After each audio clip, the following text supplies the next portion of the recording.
Present trending ఉన్న టాపిక్స్లో పూరి జగన్నాథుడి రత్న భాండాగారం కూడా ఒకటి. ఈ ఆలయాన్ని 12వ శతాబ్దంలో నిర్మించారట. ఈ రత్న భాండాగారాన్ని తెరిచేందుకు ఎన్నోసార్లు ప్రయత్నించినప్పటికీ ప్రతిసారి నిరాశ ఎదురైంది. ఎందుకంటే దీనికి నాగబంధనం ఉంది.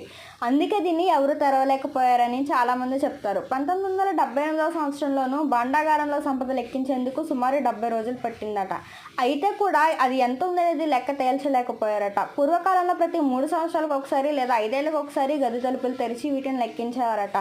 చివరిసారిగా తెరిచినప్పుడు కొన్నిటిని వదిలేయడంతో లెక్కల్లో గందరగోళం నెలకొందిందట. అందుకే దీని గురించి నిజానిజాలు తెలియాలని కొందరు వ్యక్తులు హైకోర్టులో కేసు వేయడంతో న్యాయస్థానం రత్న భాండాగారాన్ని తెరిచి సంపద లెక్కించాలని ఆదేశించింది. ఈ నేపథ్యంలో పూరి జగన్నాథుడి రత్న భాండాగారం తెలుసుకుంది. ఈ సందర్భంగా రత్న భాండాగారం అంటే ఏంటి, 46 ఏళ్లకు ముందు తెరిచిన గది తలుపులు మళ్ళీ ఇప్పుడు ఎందుకు తెరిచారనేది నెక్స్ట్ వీడియోలో చూద్దాం. సబ్స్క్రైబ్.